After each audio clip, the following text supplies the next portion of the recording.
Hello folks and welcome to my brand new series, WTH Indie Games. I'm going to do a little brief showcase of a variety of different indie games, kind of give my take on them, and get some ideas on how good the game is, kind of do a little bit of a review of the game. First one we're doing here is Thea, The Awakening. It's a kind of turn-based strategy game, sort of. Has some interesting concepts to it, some interesting mechanics. I'll show you some of those, and then at the end of this, I'm going to give kind of my my opinions and my overview of it. I played it a fair bit, and I actually think I'm going to starting a let's play of it coming up here in December. Hopefully be pretty interesting. So it actually will be starting in a couple of days. It will not be long before it starts. Go ahead and take a look at our settings here. Not a whole lot here. This is a game that is based in Unity, and as with most Unity games, there is very limited settings. Basically, the only thing that you can change in-game, turn on ambient occlusion, anti-aliasing, set a map quality, and change the VSync level. I don't even know what this means. ×1, ×2, I'm assuming 1 is off. 2 is on. Does it provide a explanation? Something started to pop up there. Looks like it. So, of course, audio settings, pretty good, about what you would expect. Change the sound effects, change the voiceover, change the music. Card game options, you can speed up or slow down the animations, which I'm assuming is the playing out of the cards. Not a big deal. You'll see what this is when we get there. Then just some basic gameplay stuff. Doing the enemy units, playing the intro. This is only when you start the game. Not like when you hit a new game, but when you actually turn the game on. I'm going to make an attempt to record that for the Let's Play for the first episode, but because it starts the second the game starts, I'm going to probably have to do some ninja magic to be able to start recording it in time. This is basically whether it shows you any movements or not during the enemy's turn, and then how quickly your stuff moves. Not a whole lot of options. We're going to go ahead and hit continue here, because I'm already well into a game, and I'm going to show you, basically show you how the game goes once you're actually into it ways. Now, at the very beginning, I may jump out for a minute and show you that at the very end here. When you hit new game, you can pick a variety of different gods, and those gods basically are you, and it affects stats, gives you certain bonuses and things for your people. And that's basically all it really does that I've seen so far anyway. So you have one town, only one. You can change the name of it. This is the default name. You have the village overview, which shows you what you're building, what you're gathering, and what you're, building wise and equipment wise. It shows you any nearby resources, and shows you what all of your buildings are and the numbers of them you have in your city. You'll see more in-depth stuff on this when we are doing the Let's Play itself. I'm just going to give you basic overviews of things. This is where you can set up what your people are doing. So right now, because I don't have any resources really to craft anything or build any buildings. I mean, I could build one of these, but I have no real need to. Most of my people are just gathering right now. You see the total amount that you need done in order to gather this quantity over here in the corner. Um, and then your present progress on it. So you can see I get 67 every turn, so I actually get a full set and then some every turn. And this one actually you get 2 full sets and then some every turn. So it's food and wood. Wood you need for obviously building things, as well as the managed supplies fuel, which they need for, well, in the case of towns, they need it for keeping the people alive and just kind of in general, but need it to help you people heal and to help them be able to produce things and gather things at the appropriate speeds. As you can see here, you can decide what type of fuel they are allowed to use and what kind of food they are allowed to use. I have most of this X'd out because some of these are rare resources that I'd rather they not use for no good reason. Equipment. You can change the equipment of all of your people. There is a tool slot, ranged weapon, armor, kind of like an accessory, weapon, shield. Some weapons, of course, are two-handed weapons, in case it takes up both of those. And then the actual other accessory slot, which is a ring or amulet, something. Lines. The only one of these that I have found so far is a mask, which I'll show you a little bit later. That's all the different equipment. It does show you all of the equipment that your people have, and as well as who has it equipped. We'll find equipment. People will, if people come and join your village, they'll oftentimes bring their own equipment. And of course, you can make equipment. You see all my different people now. They have different stats down here. Their health, of course. Then go into armor. Armor's combination of their health and equipment bonuses. Now this, if you're actually in battle, this is basically how much health they actually have in a battle. Not always. It's kind of weird, and I don't entirely understand how sometimes you actually have that amount of health, and sometimes you don't. So it seems. I don't really entirely understand how that operates. Crafting is how good they are at crafting. Damage, of course, which does take into account the damage your weapon does. Dexterity, which is a bonus for certain types of challenges, and I will attempt to do one of those here in a bit. Gathering skill, intelligence, perception. All of these stats basically give you bonuses in certain types of challenges. The challenges are very similar to the combat, except that you are using different stats, basically.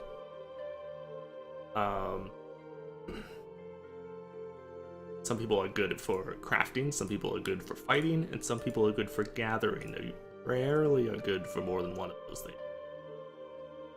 They may be acceptable at several of them. They're really actually good for more than one of them. For example, this dude who I just got recently, he's a tank. He does a stupid amount of damage. Highest damage of anybody I've seen in the game. Does range damage somehow, despite not having a ranged weapon. I really don't know how that works. And does have good crafting as well as good health.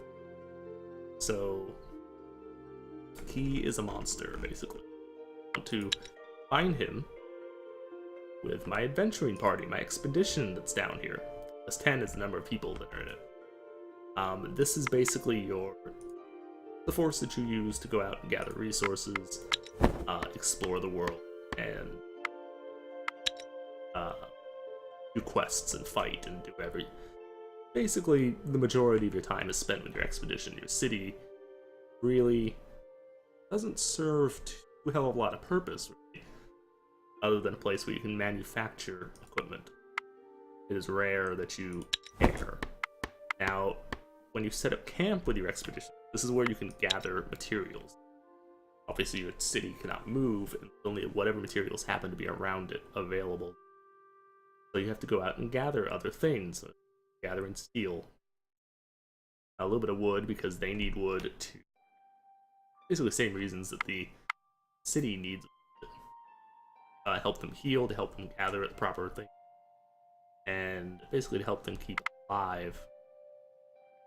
Here, of course, you also get a brief when you're in the production screen. It gives you a brief overview of whether they're good at gathering or crafting. No crafting that I've seen can be done on an expedition, but obviously you do need gathering skill to get materials with any sort of time frame. People have been sitting here for a while. Steel, which you've been gathering a fair quantity of.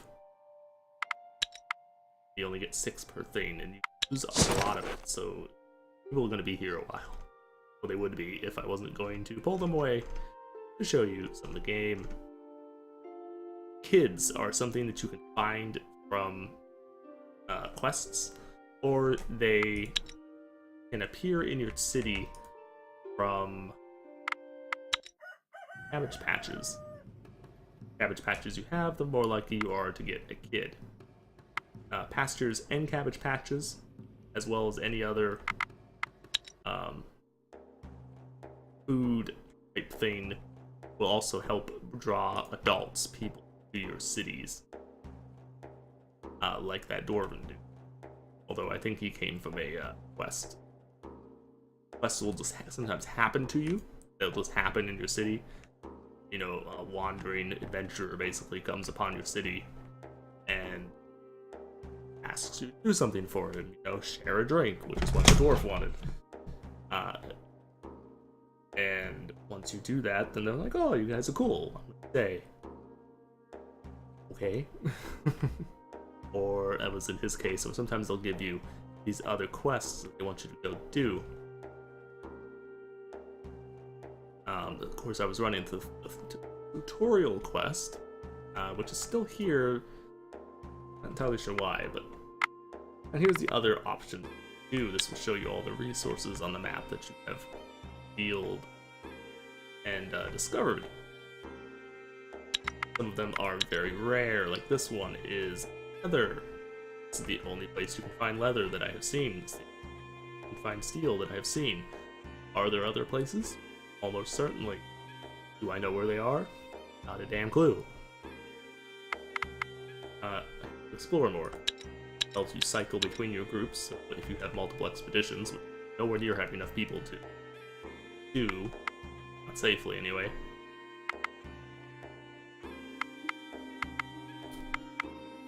This, of course, takes you to your settlement. And quickly, you look for it. It opens quest log, which lets you see all the different things. I'm going to try my best to keep no spoilers in this, so I'm not going to really go and do any actual quests or anything. But we will look around for a battle or 3. And the research screen. Now, this thing here is your amount of research that you have, and whenever this fills up, it gives you another research. This is very similar, and whenever this fills up, you gain another level, which is when your people get stats. The time of day, as well as the current turn. Turn on 4. This is the end turn button down here. And then this is the break camp button. Lets you see, jump right into the inventory. Jumps right into the equipment, so you can outfit people. So you have lots of equipment here because of my adventuring force. Where has the mask? Who's the mask?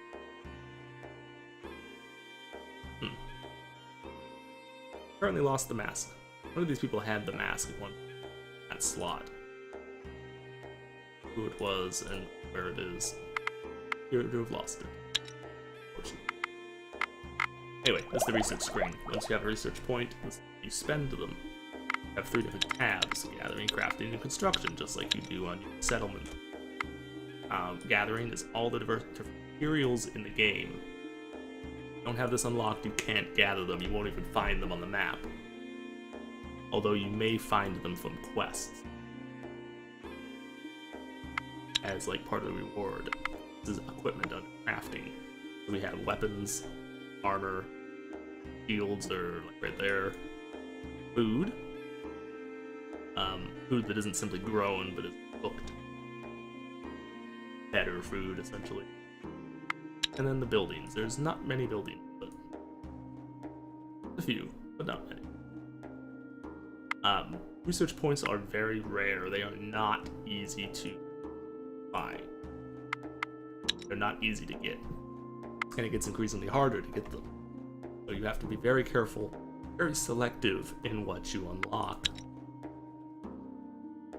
Okay, let's go ahead, have these guys break.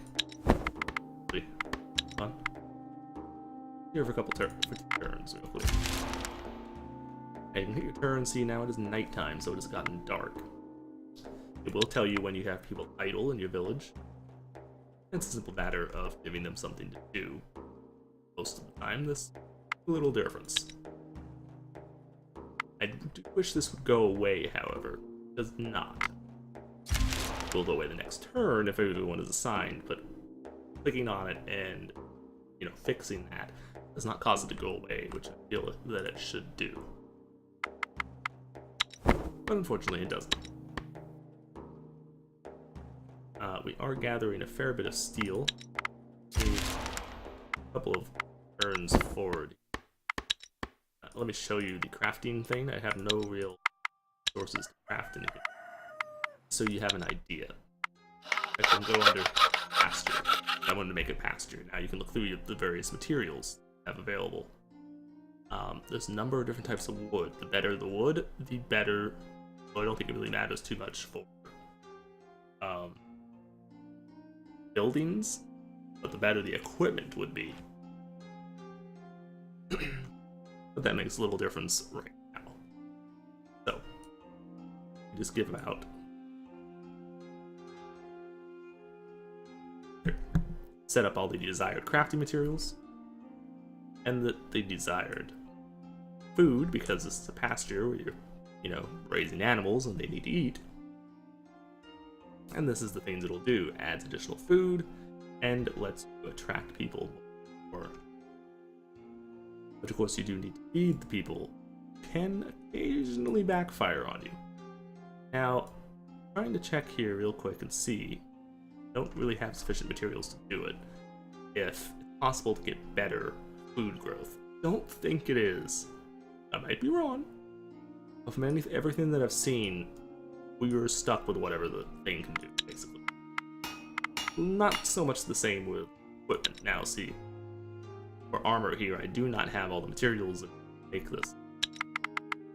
But if we wanted to make clothes, we do have enough for this. Barely. That, and that. And then we can make a plain shirt. It has a variety of stats, depending on what precisely you put out. See, now that makes armor level 3, because this is a better material. Still armor level 2. Different materials.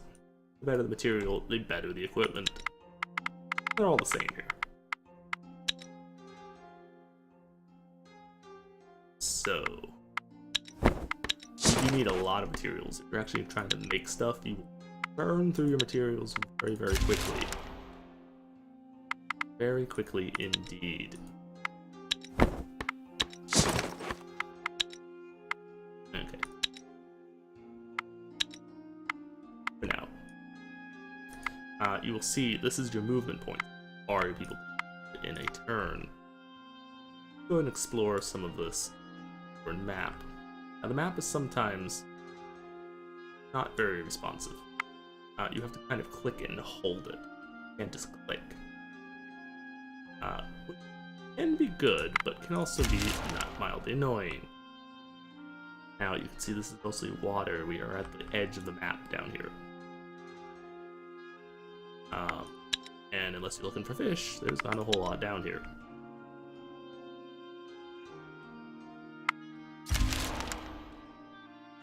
It's very difficult to see where you're going when it is nighttime. Realistic. Here we go. Something happened.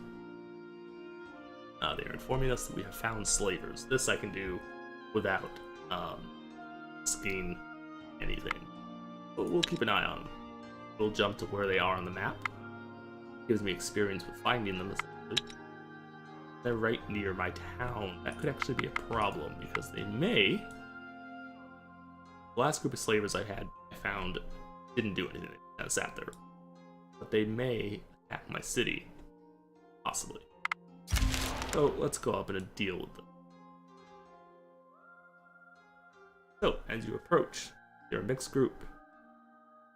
There's a well-armed, but they've clearly seen some fighting not long ago. They have bandages and look banged up. So, you can try and talk to them, try and use some tactics, or you can just straight fight them. I'm going to go ahead and try and talk to them. This uses entirely different stats, and unless you're in an actual fight, you use tactical, social, any of the other options, you people have no chance of dying. Because their health points are not their actual technical health point. In the fight, your people could die. That's when they actually can be hurt, can be killed.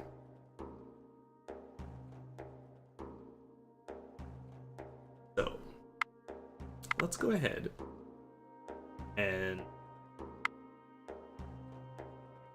let's just straight up fight them. This is what you would be fighting against. This is some pretty nasty dudes. All of this basically just tells you the kind of tactical, the options that you have available. Basically, depending on the type of thing that you picked. So if I had picked social, basically we would be trying to talk to them. So all the options here would be different, and it would tell you what kind of stat affects these different things. Offense will be my actual damage, but offense would be my charisma, my communication skill if we were trying to talk to them, that kind of thing. Now here's where you actually have options. This is all the people in my party. Top stat here is their health total. Bottom stat here is this stat here is their damage, and then their shield, which is basically adds an additional amount of health above and beyond what their actual health is.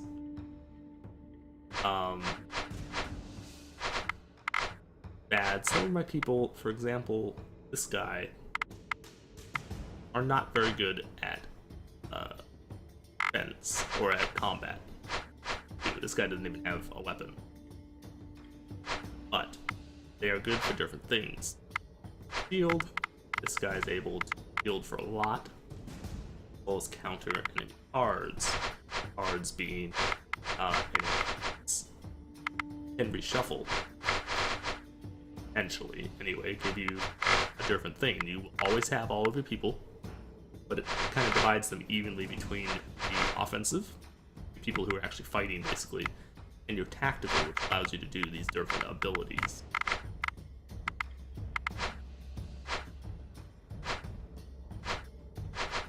For the most part, this is a pretty good set. So I think we're going to go with this. The thing that would really be better is if Tasha here and Dragon here were swapped. But the rest of these people are pretty good. I'm going to go ahead and keep it. Now, it randomizes who starts first. There's a way to control that. How many cards you can play before you have to hit the end turn, which allows them to play cards. Right now I can play 2. Sometimes it's 1, sometimes it's 3, sometimes it's 5 or 6. Totally depends. Okay, so... And combat goes from left to right. So as we play a card down, it'll start on the left. If we play a second card, then it'll be on the right, and they'll be on the right, so on and so forth. So being the first card, somebody like this who has no shield, so she has no additional defense. So if she takes damage, she's actually taking damage. Is a good person to play first, because it's unlikely she will be attacked. And then we also want, she also has a lot of damage, usually.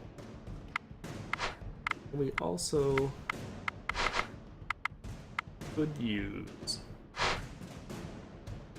somebody else who has a fair bit of damage. Because this will allow them to attack before the enemies can hopefully just smash them.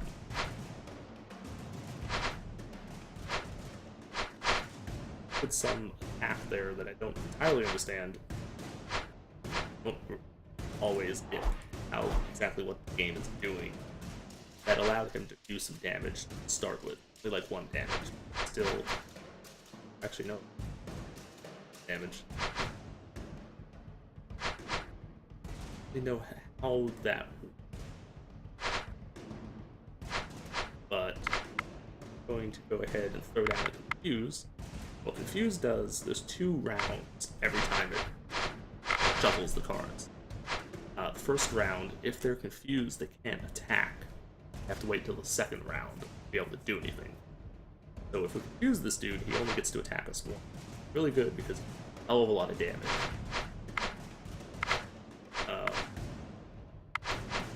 The only one really. Now they also played a second card there, and I wasn't entirely sure what they did. They did some sort of action. I don't really know what they were doing. Some of the stuff I still don't entirely understand. For advanced things, don't really explain it. You can look at the basic rule, but it doesn't really give you a whole lot of information on some of the stuff. Why it's working the way that it does. Attack types. Maybe this does something. But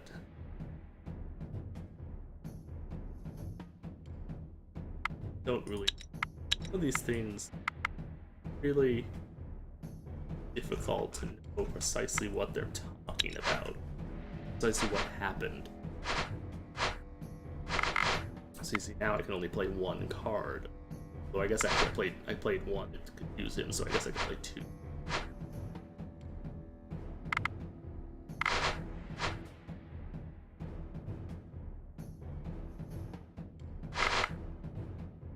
Maybe start from.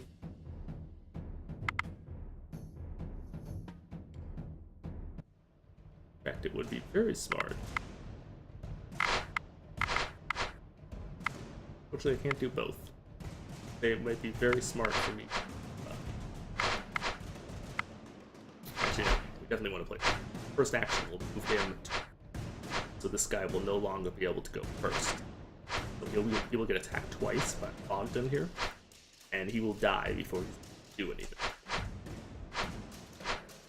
Good, because he has a lot of damage.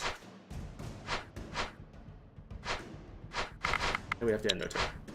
We'll see what they can do now. The warrior, you see, the guy also has a fair bit of damage and he has a fair bit of shield, but he will actually kill him outright. So he's not going to be able to do a damn thing. So playing somebody like Asha, who has high shield, might be good next. Even though these guys won't be able to do much, it still is not a bad idea.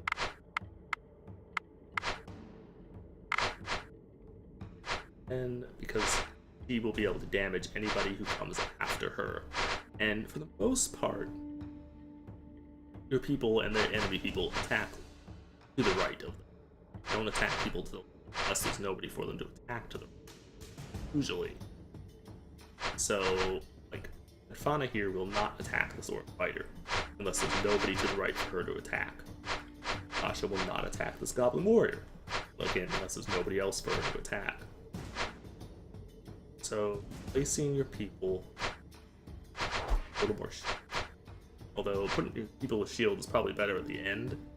You have these, like him, he's only really good at shielding. Help out and keep the enemy from doing any damage to him. Now they're playing good damage here. Now, the person is confused because this was the tactics person. People were supposed to be doing support option. They used Get Closer, which allows you to play them as a combat unit. However, if you play them as a combat unit, they do come out confused. They only get to attack on the second round, not the first. So, sometimes it's good for people, like him would be a good person to do that as. But, not always. So, to kill the wolf, who will kill her without problems.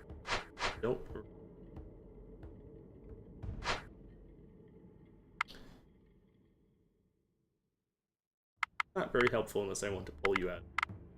I'm going to have you for wolf, not the difference. And cards at play. Play out the wolf as a combat unit. This guy will actually be able to attack. Well, after they killed the first round, he actually probably won't attack because they will hit him first on the second round. But play you out, and then might go ahead and play. Let's hit his shield.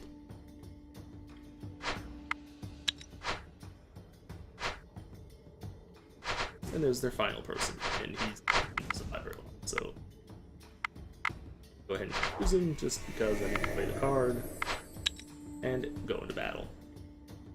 So smash, almost dead. Smash, dead. Very dead. Oh, she attacked to the left. Nobody directly next to me for her to attack. And these two are destroyed. Now, he attacked first. Ooh. Stop that. He attacked twice there because of the weapon type that he has. I'll show you that in a minute. Hammers or clubs get attacked twice. I'm not entirely sure why, but they do. This is a really good weapon. Good. Couple shields. Okay. Assuming that's a weapon. And fur leather is actually good because it's upgraded leather. And you see he took a little bit of damage, but not much. And because it was a slaver group, well, we rescued a kid.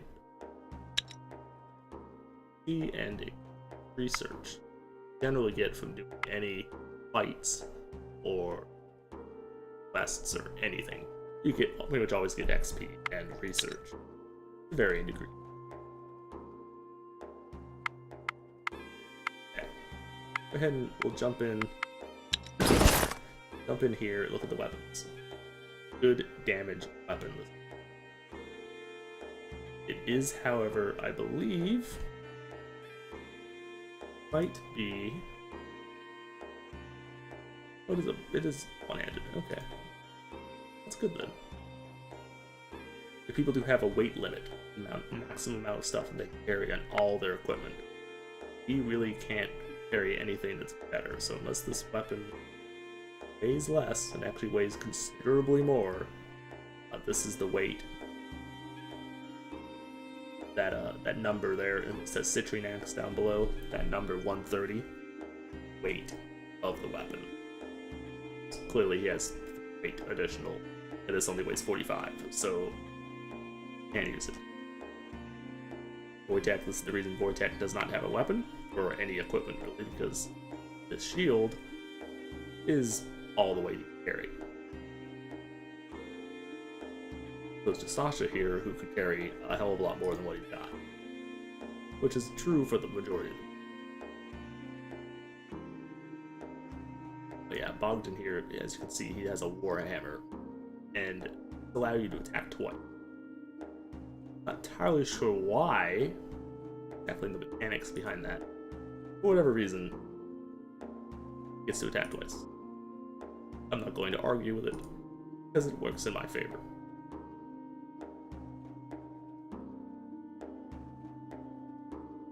I think like the shield or the sword gives her shielding, and she also gets additional shielding for this.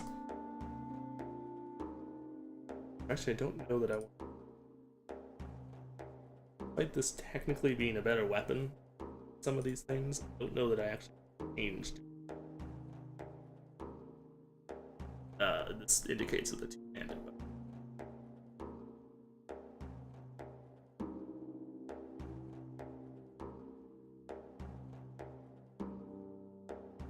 Good.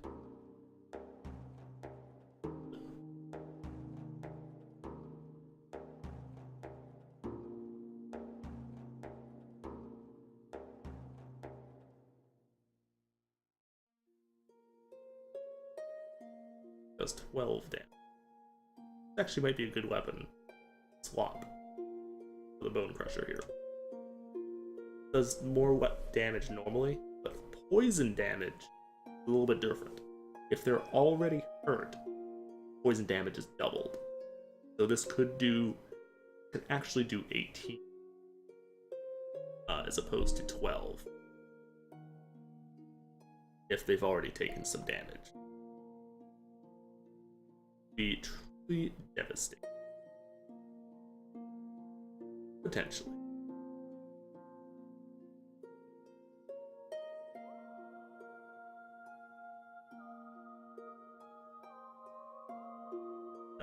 See there are the different types of materials that they're made with. Affects weight.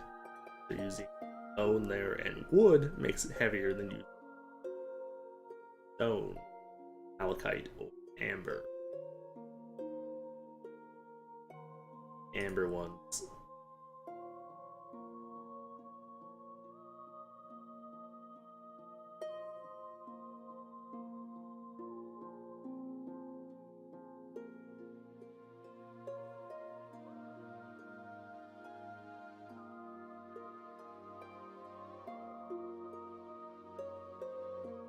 What was the other thing I found?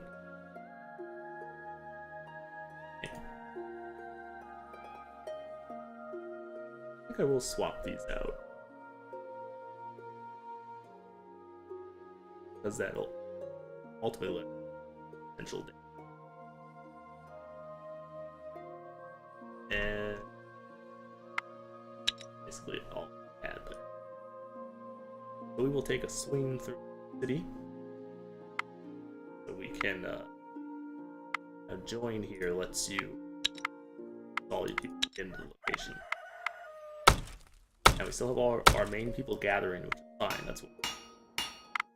But we just brought back a bunch of materials I might be able to use to make better armor, as well as some new, better other equipment.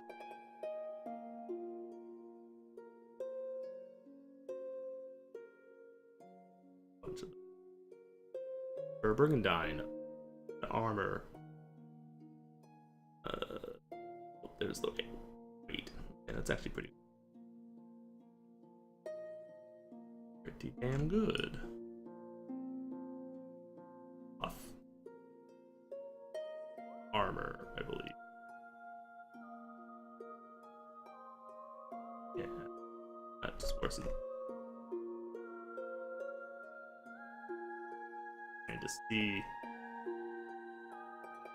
things that we can do that may or may not be better. Like just fur all the way down. Best choice.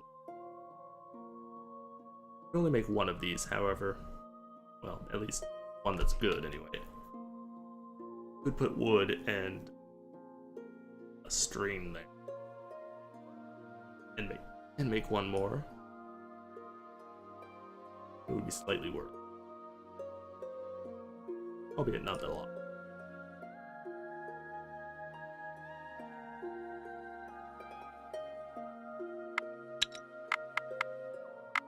The main thing I wanted was to look at some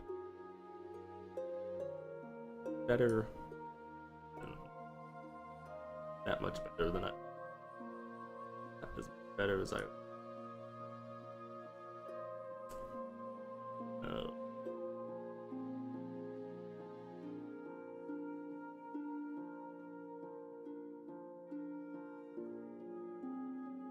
Adds this additional, or gold adds that additional bonus, but steel currently straight better. Yeah, they have a pretty deep crafting system. They have a pretty deep questing system and exploration system. I am, for the most part, pretty impressed with the game. They've done a pretty good job. They have some good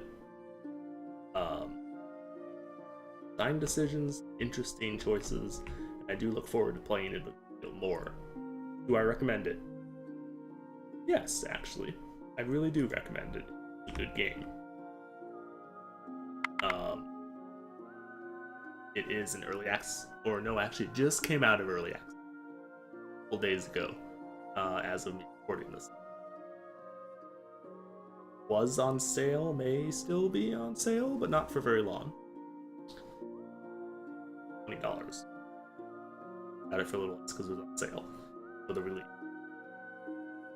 Out of early access, but even at $20, I enjoy it. I think it's worth your time. So, I hope my brief overview of the gameplay here and explanations, which I will go more in depth with in the Let's Play, of course, has been helpful to you folks. And thank you for watching. Please like and subscribe if you enjoy my content, and I will see you all next time. Take it easy. Have a good day. Bye-bye.